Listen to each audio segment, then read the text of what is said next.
y ahora está secuestrado, está tratando de ver cómo sale de la isla, por eso le hemos tenido que meter una cámara. Ustedes no saben la complicación que fue tratar de entrevistar a este señor, pero bueno, lo logramos. Fíjate lo que él dice, que él sabía que le estaban tirando una carnada. Veamos. Logré comprobar que el suizo era agente de la seguridad cubana. Cuando ya ellos ven que yo descubrí al suizo, entonces tratan de utilizar al suizo para acusarme a mí. Y entonces el suizo dice que yo le había vendido información de inteligencia siendo miembro activo del Ministerio del Interior. ¿Dónde se equivoca Riera para caer en esa desgracia?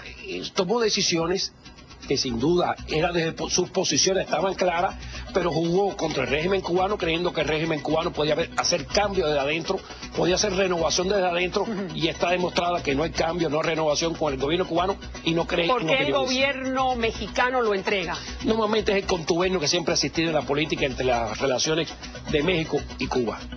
Sin duda que no hay otro caso como este, ¿no? Donde un miembro de la alta oficialidad de la inteligencia cubana pide ayuda a un país supuestamente democrático y le vira la cara. Y le vira. Y es deportado a Cuba y es encarcelado. ¿El único caso que usted conoce? El único caso. Y al regresar, Riera Escalante nos cuenta cómo la seguridad del Estado le tendió una trampa de la cual pudo escapar milagrosamente. Y los dejo con Joanny Sánchez, la joven bloguera cubana, que cada día burla más el férreo control que mantiene el régimen sobre la Internet. El fenómeno blogger es muy nuevo para los censores, no saben cómo actuar. Cierran por un lado, bloquean mi bitácora hacia el interior de Cuba y sin embargo los hits en el servidor siguen aumentando. ¿Cómo hacer con una blogger? Nadie sabe porque son muy escurridizos.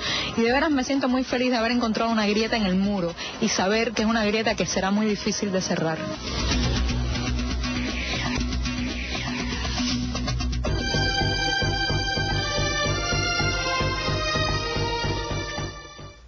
Ya se sabe un poco más de las razones que provocaron la purga de Carlos Laje y Felipe Pérez Roque.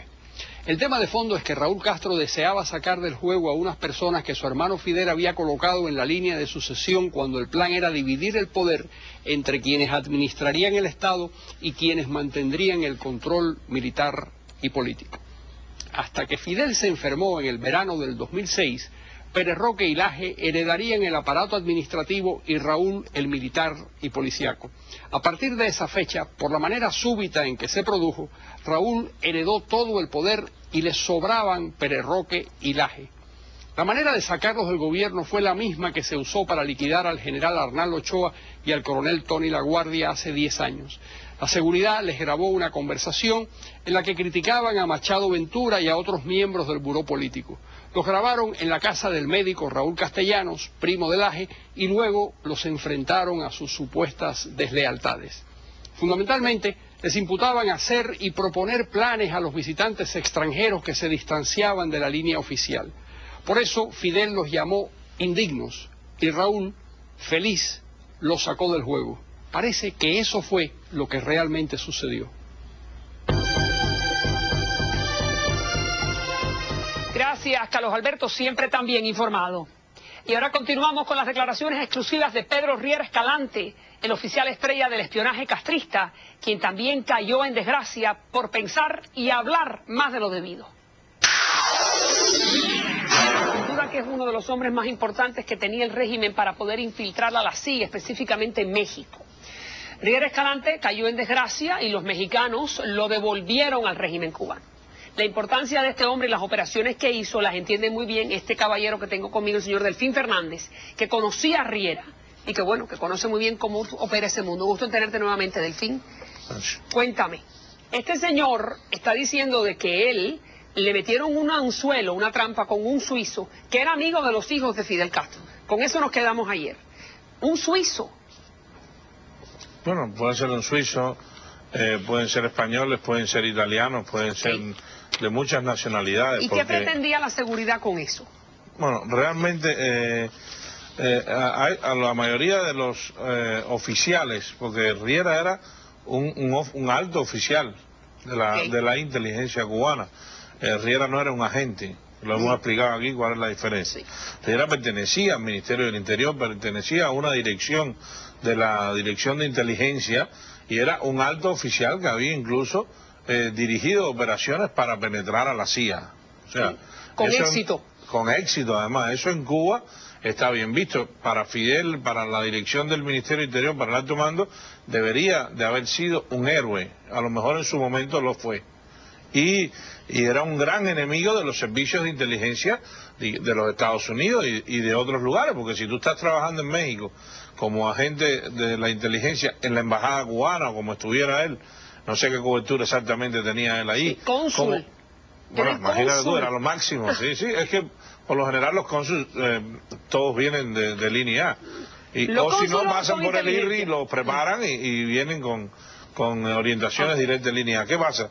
En el caso de este señor, yo no creo que los mexicanos solos lo hayan entregado a Cuba. Para nada. O sea, los mexicanos tienen una culpa grande en todo eso. Pero yo creo que los principales culpables, en este caso, de que Riera lo llevaran a La Habana, fue la CIA, que no lo quiso recoger, que no lo quiso admitir.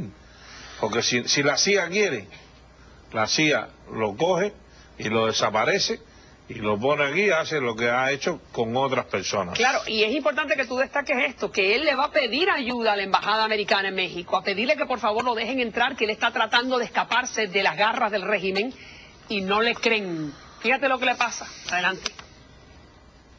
Me escapé de Cuba el 23 de octubre de 1999 con un pasaporte mexicano con otra identidad. Logré hacerlo a partir del contacto con un oficial de inmigración con el cual llegué a un acuerdo de que me apoyara en esto a cambio de un apoyo, de una compensación financiera. Efectivamente él cumplió toda su parte, que consistía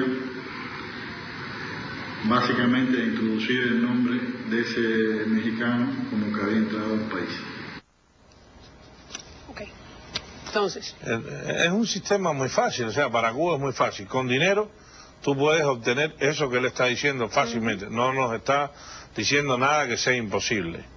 pero era él. Sí, pero en el caso de él hay otras personas tan importantes o más importantes que él que han abandonado Cuba de la misma vía, Bien. pagándole a un oficial de inmigración. O sea, independientemente de que nos está poniendo en la mesa la alta corrupción que existe, que existió, que existe y que va a existir mientras esté ese régimen ahí. Fíjate lo que pasa, que él cae en desgracia, Delfín, por el hecho de que él cuando llega de México, uno de sus primeros viajes, después de ser un hombre exitoso, sugiere que hay que hacer una reforma migratoria, que hay que dejar que los cubanos entren y salgan.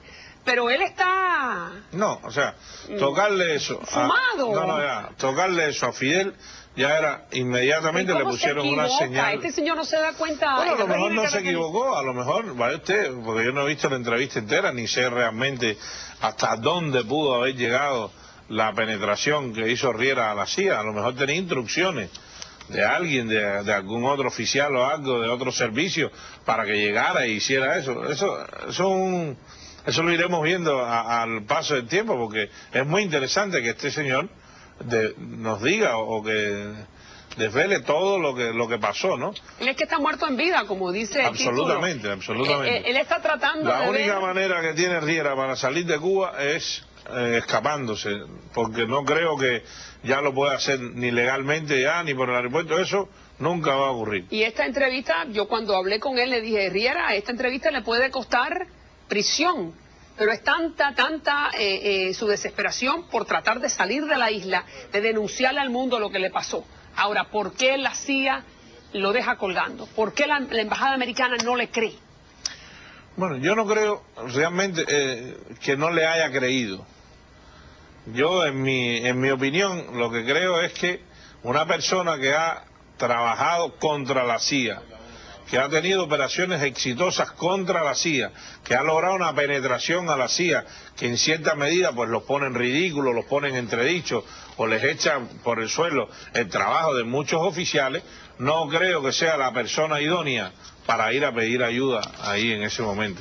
Es una persona que los ha hecho quedar en ridículo. Entonces, la CIA tiene miles de medios, hay muchísimos oficiales, igual que Riera, con más rango que Riera, que trabajan para ellos, que le aportan información a ellos. Entonces, No, era un problema, yo creo que era un problema de orgullo, básicamente. Pero ¿y no será que la CIA pensó que es que los cubanos estaban tratando de guiarle a un infiltrado? Es posible también que él hubiera hecho como aquel famoso, como Harold King Philby, a lo mejor él quiso ser el King Philby del siglo que estamos viviendo, y es posible que ahí le hayan cortado las aspiraciones de la Dirección de Inteligencia de Cuba, porque eso Riera, en caso que fuera así, no lo podía hacer por intuición propia. O sea, si Riera iba a trabajar para Cuba y le estaba pidiendo a la CIA eso, era por orientaciones de La Habana. Él nunca podría haber hecho eso solo. ¿Y cómo la CIA iba a saber que eso no era así? A lo mejor lo sabía. A lo mejor lo sabía. La situación... Se saben muchas cosas de ambas partes. De allá se sabe mucho y de aquí se